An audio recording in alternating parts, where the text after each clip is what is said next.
We have got some interesting stuff to talk about this morning after what happened in the meetings with the board of directors at Manchester United down in London. What's happening with Ten Hag going forward, why this decision was made, a few more bits of information that have come out as to who said what and what's actually happened. Let's get through some of the stuff that's actually been communicated, and obviously let's look ahead to what Manchester United are going to do in the future now going forward with Ten Hag, who is in situ and is going to be manager of Manchester United against Brentford. But it's what happens right now behind the scenes and work actually going on we're going to talk about as well as to if things do go wrong again for Manchester United this season. It's a stupid question. It really is. We've been waiting to hear things and we've been waiting for clarity on everything that's going on. We just don't get it from Manchester United. And we said yesterday, didn't we? We said, look, they don't have to come out and tell us what's happening. They're not within. They don't have to sort of come through and talk to fans and communicate with us. Obviously, if there's a second, they would let us know. So we all assume, and it is common knowledge behind the scenes, that Manchester United are going to be with Ten Hag in the Brentford game. So we can look forward to that. We've got some interesting news regarding injuries and players as well to get through this morning. But what has been said and what happened in that meeting and sort of the vibe coming out of it as to what happens next and how Manchester United will deal with a similar situation again is really intriguing right now, because still, no matter what you do, or how you look at it, Manchester United came up against a brick wall and didn't have anywhere else to turn but keeping Ten Hag. And that looks like what has actually happened in all of this. I'm going to get through some of what was said. This is Weve United TV. Good morning, everybody. Keeping you up to date with all of the Manchester United news coming out around the football club, on and off the pitch, player injuries and what's happening. We reported yesterday that Ahmad has joined the actual, he's joined the list of absentees from international duty, let's say. We're not sure what that is yet. We're waiting for word on the injury front with a few of the United players right now, which is obviously a concern for a lot of United fans with a history of injuries. Let's just say that. It's not encouraging when we hear the word injury, but I've got some really interesting news, which I hope is not going to come out, which I will go through with you, or sort of give you an idea of what's happening later on in this show as well. So let's get into what's happened after that meeting and what the general sort of word was from around the football club and reports that were going on. This came from the Muppeteers. So just to give you a general report of what was said, we already know the outcomes, just so you know where certain people are and the discussions that were going on.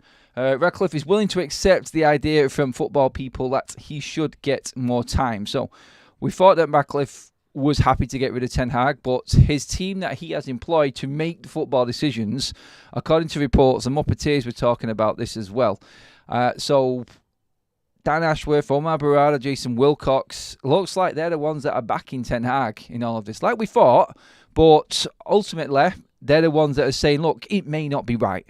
It may not be pretty right now, but maybe just give him a little bit more time to see if anything else comes out of these next few games, whether or not this is sort of giving him that bolt, that kick up the arse or whatever. Do you know, it is just one of them, isn't it? You just don't know. You don't know what's going to happen week after week at this football club. You don't know about any football club, really, do you? But the word is that Ashworth, Barada, Wilcox, that side of things, the people that Sir Jim Ratcliffe employed to tell him this sort of things, this sort of stuff, and give him something, food for thought maybe.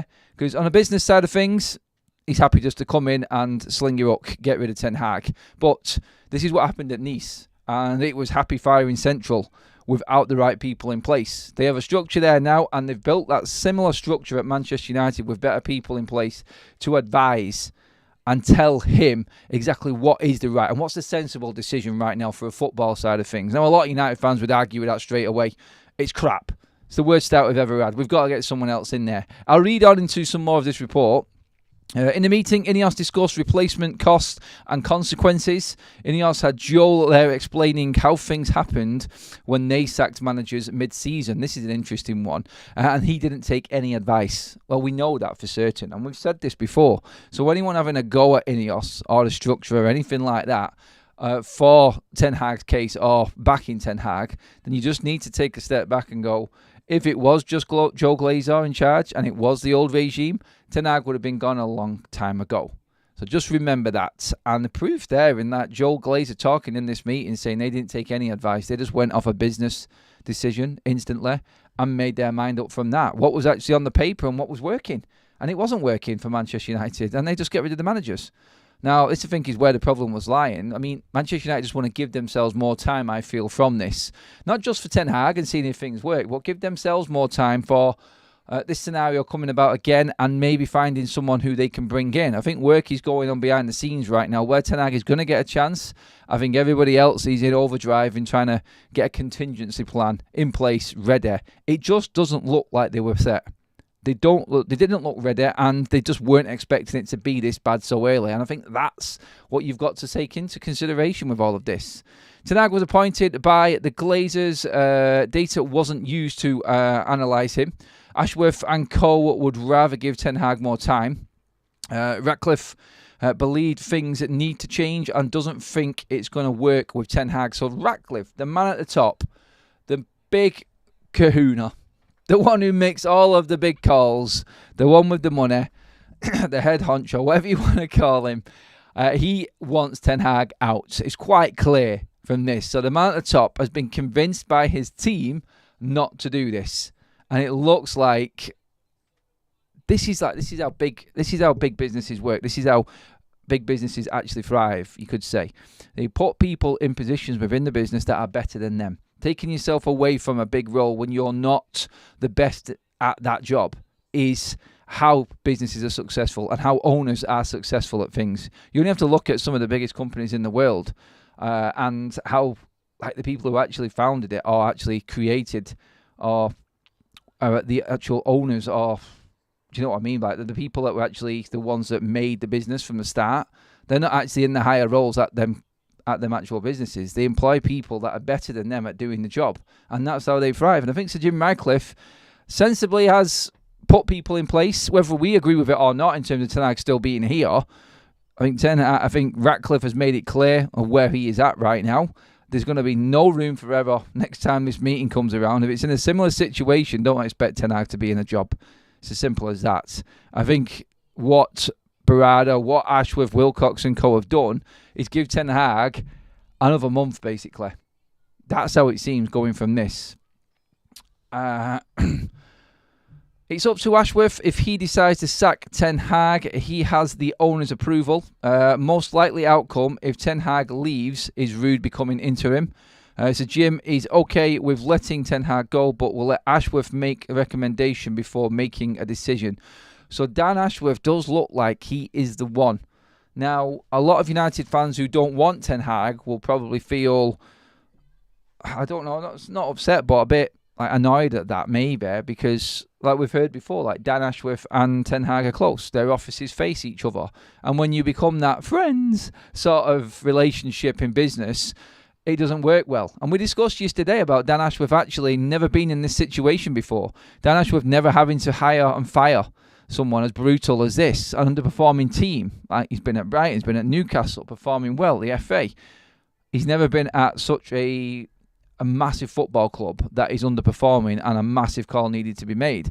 So I think all eyes now, really, like Sir Jim Ratcliffe, Ten Hag, everybody's looking at Dan Ashworth. The director of football, according to reports from the Muppeteers, is that he's the one that's going to make the call. And like Sir Jim Ratcliffe said in his interview with BBC, it's not down to me. It's down to the football structure. It's down to the football operations side of things.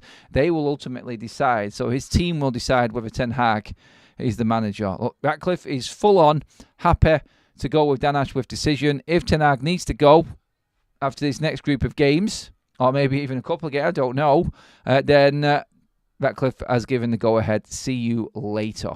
That's what's come out of that. I want to get some feedback from you lot in the chat as well. Please do keep your comments coming in. Stay watching and get your comments across and your thoughts on everything going down from this. Does it feel like this is what happened? Do you feel like this is what you expected to hear after the meeting? We all know that Ten Hag now is going to be in charge against Brentford, but it does look like a bit of a ticking time bomb, to be honest. And it does look like Manchester United now are in a position where if things go wrong again, that's it. I think that's what's come from this meeting, and that's how it looks to me. Like, he's been given the right act. Obviously, there hasn't been any major communication between Ten Hag and the meeting and the directors that's been down. Fabrizio Romano himself, as you can see at the bottom of your screen there, has tweeted out last night, like, Ten Hag has received no communications. Internal talks are still going on at Manchester United. It is a very tense situation right now. So, look, Ten Hag might not be safe. The thing is, like, we don't know. We're just looking at what reports are saying. We're clinging on to anything. Look, whether you like Ten Hag or not, I can see people in the chat arguing we need to back him no matter what. No, it's not. You don't have to back him in that way. You can still talk about the future of your football club. Like, if you invest all of your time, your money and everything in, the conversation will always carry on. It's not a case of cut and dry, don't talk about it simply because you feel like the situation is over and dealt with. No, you're always going to be talking about what's happening with your team, what's happening with your football club. You will always want the best for your football club. And while all of this is still up in the air and we still don't know, and you've got people like Fabrizio Romano saying this isn't cut and dried, this is still going on, it's tense, you're going to talk about it. It's as simple as that. You want things to work out, and a lot of people are convinced that is without Ten Hag, and that's the only way United move forward. So we have to discuss it, we have to go through it, and this is basically Manchester United fans finding out, 2 days later now, after the Lord Mayor show, what's actually gone down. I think we all need a little bit of clarity. We all need to know what's been said, like, because the fans are the most important. There's been a massive effort from the football club since the structure has been in to communicate with the fans. I mean, bleeding hell, Joe Glazer was speaking to fan groups this week as well. Omar Barada, as we've seen, has been in touch with fans and fan groups and laid out his plan. The communication needs to be there. And yeah, we may get it second hand and we may just go off of reports at the moment, but I think we are as invested as everybody else right now. And for people to say, look, let's just move on, let's move past it, it's never going to be that case. It's never going to be the case with Manchester United. We're always going to be talking about it because we want results to change. And if we go out against Brentford and we get beat or we draw, you know what's coming. It's the same conversation is going to kickstart again. Mark Ogden from ESPN, he has said Ten Hag is on unsteady ground. He's on borrowed time. You can see it going across. I'm going to read through some more reports. I'm going to get into the chat first, and I'll go through some more of what's been said. What about Giggs? Let him take it for the rest of the season, says Thomas. Jay's in the house. Double A's in the house. Legends. We're going to get both of them guys on this week as well, so stay tuned for that content. That's coming up. I want to get loads more opinion from people. We've had Saeed on, obviously, over the last couple of weeks. Jay's been on a lot. Double A's going to be back, having his say as well, so get yourselves ready for that content as well. Keep your comments coming in. There's been plenty of people I've seen on social media actually just serious splinters up their ass. Everybody's scared to give an actual real opinion. I mean, dear God, like, seriously, get off the effing fence and actually make an actual decision. Give an opinion. It's okay. It is okay to have a strong opinion. A lot of people don't agree with me. I am completely fine with that. I am. I love talking about everything with Manchester United. I'm in depth, and it's probably why I'm doing what I'm doing. I like to find out more information. A lot of people tune in for that, and I appreciate that from everyone tuning in constantly all of the time for everything that's going on. We like to discuss it amongst ourselves, and there are some great opinions in the chat right now about what's going on at this football club. Maria says, everyone that matters backing Erik Ten Hag, but every fan channel, TV station and radio station already sacked him. Look, if you want actual facts, actual truth, then Marcel van der Kraan, the leading Dutch journalist who everyone goes to, says every single media outlet, pundit, Dutch journalists thinks that Ten Hag is done at Manchester United. That's coming from the Dutch side. So, yeah, if you want that and you think that we're being over the top, everyone over there thinks he's done. So, what are we supposed to do? Ignore that and just say, oh, because he's still in charge of Brentford, we shouldn't be talking about things like this. No, there's a lot more going on. It's not just a simple, that decision's been made and we move forward. There's always things to discuss and there's always concerns going on. And there's a lot more for me to read out yet this morning from this as well. So it's important to remember that it's not just fan opinion on this. You look at all the radio stations, TV, pundits, opposition fans. I've got so many opposition fans messaging me like, how are you feeling about this? Like, what is going on? I'm like, look, I feel it would have been gone if it wasn't just Ineos coming in having their first season. I think he would have been gone. Would that have been the right call, going off what was said there from the Muppeteers, with Joe Glazer taking zero advice and just making business calls and sacking managers? I mean, we know how well that's gone for Manchester United over the years. So, yeah, I'm actually glad that Ineos are there in a way, and everything that comes from this. And there's a lot of hate for Ineos right now in terms of not acting on this. I still have my sort of feeling that this is better. And I know that Sir Jim Ratcliffe isn't happy. And I think from all the reports that we've read, we know that he is ready to pull the plug. He's ready to make that brutal decision, that cutthroat decision, which we all want to make Manchester United better. But he has put people in place again that just want to take a different approach to it. And I think we have to appreciate that as well. This is a football structure which we have been crying out for years. So I'm not going to come in and just slaughter Ineos for the sake of it. We've been moaning and I've been bitching and moaning. I know I have. And I'll hold my hands up to that. It's all about the structure. It's having people who actually understand football in places. And I said it all summer and everything was running right. The problem that you've got is you've got an underperforming coach who doesn't know how to get the best out of his team. And this football structure are there to help him. And they feel like they should be giving him just enough time to see if it actually works.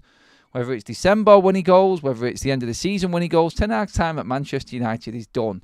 He's not going to be at Manchester United any longer than the end of this season. That's a fact. We know that. So it's not a case of like blindly backing him. You don't have to do that. You're going to criticise him every single game, aren't we?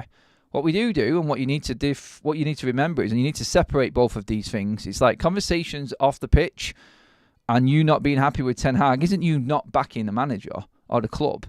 It's you having an opinion on how crap your football club is at the moment. Because everyone else is reminding us of it and we are a laughingstock, and we are. And you need to remember that.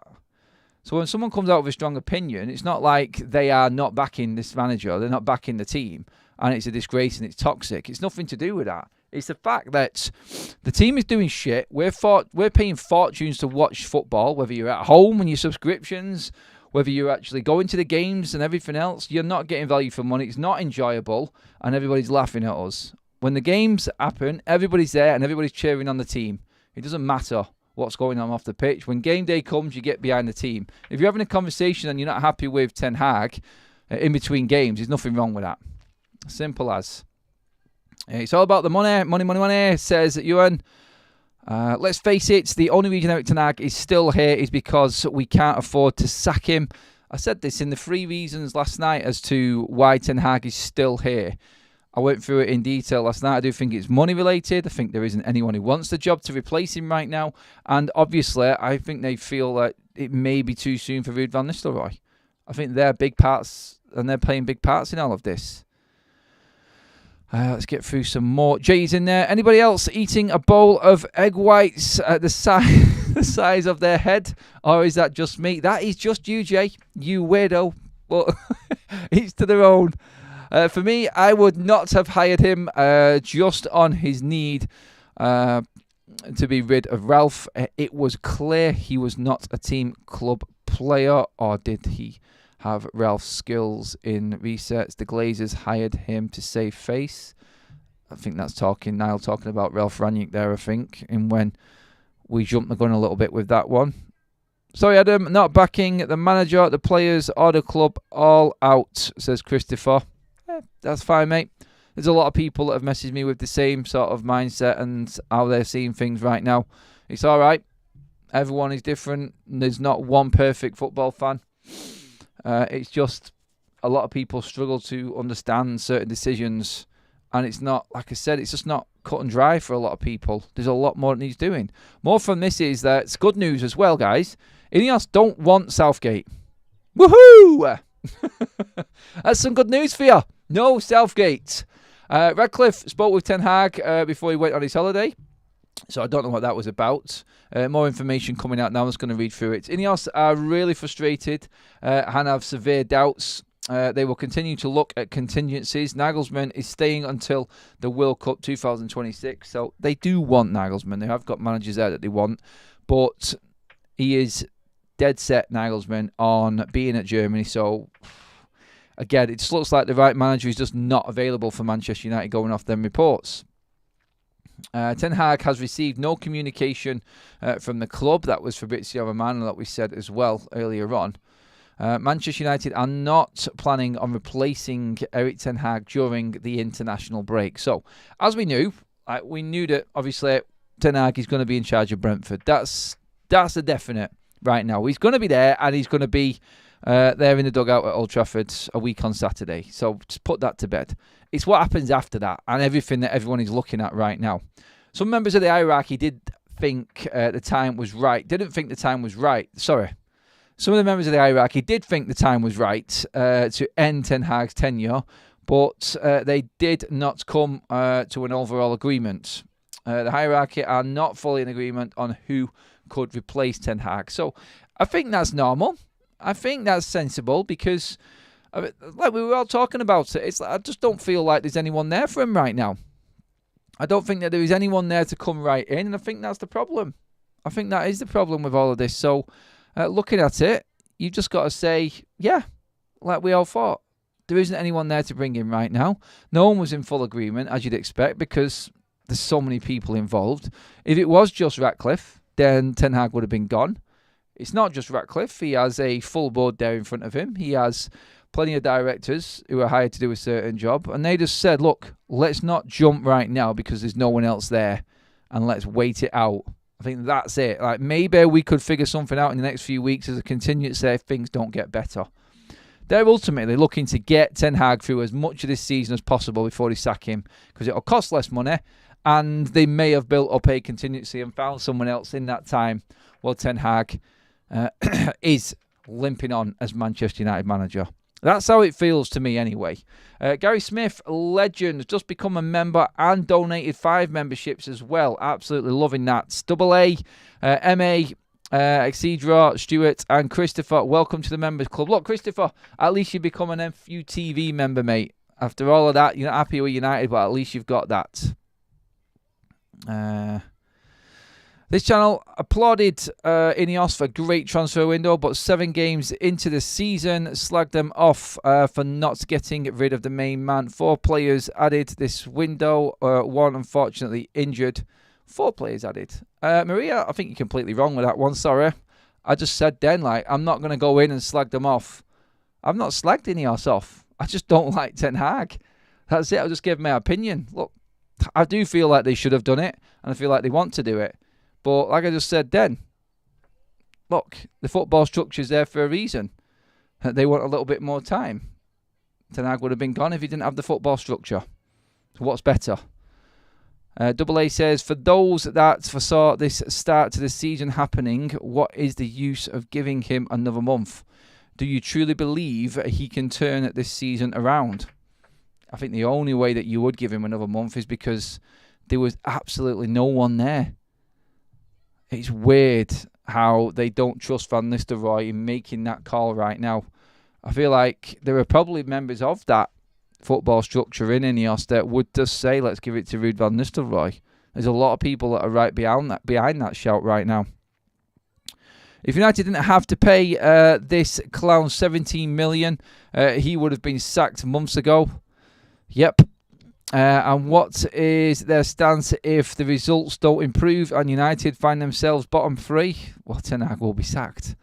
There's nothing they can do about that. It's embarrassing now. I feel like Ratcliffe is chomping at the bit. If he's a United fan, he's giving it the big hoo-ha about toppling Man City and Liverpool, and he finds them 14th in the league under his stewardship, then he's not going to be happy. I think he's ready to pull the trigger. I really do. I mean, the only reason that Ten Hag is here is like what we just said then, because the Dan Ashworths who are working close to Ten Hag, and that's my only concern in all of this. It becomes a bit too friendly with Ashworth and Ten Hag, and he clings onto it a bit. Obviously, you just wouldn't expect that at this level. Obviously, someone like Ashworth needs to make them big calls, so you do need to. Obviously, like I said, I'm worried, but I can't see it actually getting to that stage. You just you can't help but think about all of these little things that might be going on behind the scenes, though, can you? That's the problem. It's always a worry, like with not knowing, but I do believe that sense will prevail in all of it, and I feel like Ashworth will make the call on Ten Hag if things don't improve. And don't improve means Man United by the next international break are comfortably in, and I can't believe I'm saying this, but if United are not comfortably in the top 8 by the time the next international break comes, top 8, God, where are the standards gone? Then see you later.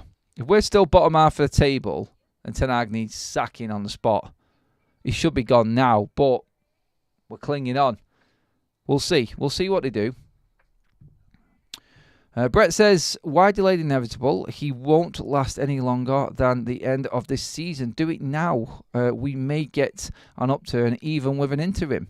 Gehan says, it's only a matter of time before Erik Ten Hag goes. He's already sacked. They have given him extra time. Let's see what this stubborn man does. Yeah.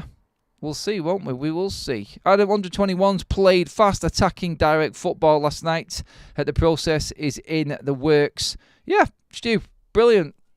It is. I've said this before. Like the youth academy levels, under-18s, under-21s, they're all absolutely killing it right now. The structure is in place. The only thing that's not working is the first team. Every other part of Manchester United is on the up, but the first team football, the main thing, unfortunately for us. And that's what everybody's annoyed about.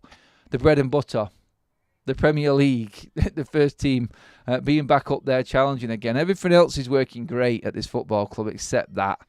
And that's the real frustrating side of things. The manager has no sideline passion. This transfer on the pitch. This transfer is out onto the pitch. Ineos wreck every sports team they get involved in. Sky Cycling, Mercedes F1, the sailing team, Nice, all failing. No, they're not, mate. They're not.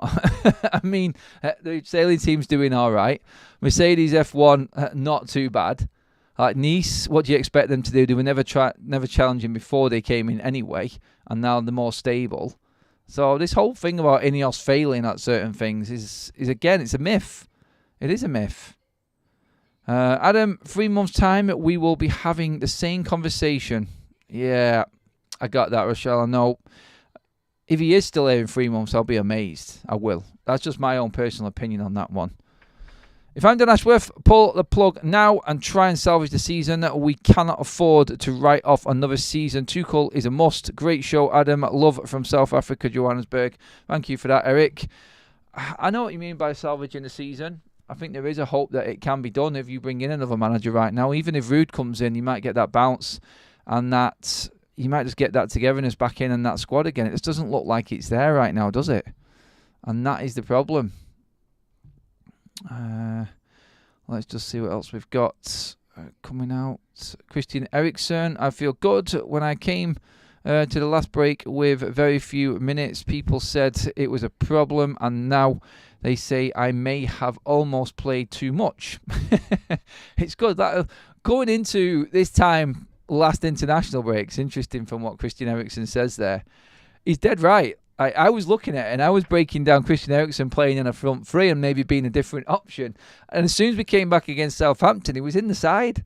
It's like Ten Hag had seen him actually playing well on international duty, and then all of a sudden he's in the side again. It was crazy, but not in the front three, obviously. I just said he was an option in the front three instead of... I didn't expect him to be playing holding midfield, definitely not. But look, Christian Erikson deserves his spot in the side. He's been one of our best players over the last month and a bit. So I'm happy for him. Again, though, one of these players that is turning up for Ten Hag, who is not going to be part of his team come the end of the season. Maybe it's that, isn't it? Maybe they know they're going and just giving it everything they've got to try and find themselves another club and show that they have actually still got something. I mean, in the player's mind, in the player's career, you would have to do that, wouldn't you? But yeah, Christian Erikson has turned up for United. I wish a few other players had turned up. But we'll see what happens from this international break. The injuries are starting to be a bit of a concern. There may or may not be a story that comes out about Nusam Mazraoui. I'm not going to say anything yet, but I'll just say right now, if it is true, then it's really not good. So, yeah, just some things that have been going on behind the scenes. And it was a bit of a mystery as to why he came off at half-time against Aston Villa. But there are some little stories going around. I'm not going to say anything yet until it's confirmed. But if they are true, it's a big, big concern. as to what's happened with Nusa. And yeah, let's just see what happens with that. But that will be incredibly, incredibly disappointing if it is the case. But let's just wait around for that, because it's just what I've been told and what's actually happening right now. So fingers crossed it's not the case and Nusa will be back. But from what I've been told, we're not going to be seeing Nusa Mazraoui in the next group of games up until the next international break minimum.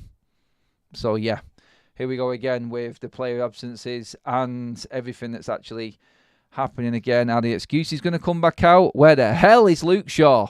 For God's sake, where is he? What's going on with his football club? Stop protecting him. We've still not seen him in training. He's not going to be available again for this next batch of games. I'm telling you now. Luke Shaw, wow, what an absolute joke. Where are you? Where are you? That's crazy. Listen, I have got the school run to do. I'm so sorry we're flying now. We've just gone over 800 people in the room. 150 likes. Thank you so much, guys. Needs musts, obviously. School, kids, you know what it's like. Crazy life, busy life. And yeah, autumn is well and truly here. How crap is the weather at the moment, everyone? Wow. I'll be back later on with any updates that come about. Back live at 6:30 as well. And I'll keep you up to date with everything that's going on through the day. So make sure you're subscribed. Make sure you've got the bell notification switched on to be updated fully. And I'll see you later on today. Have a good one, everybody.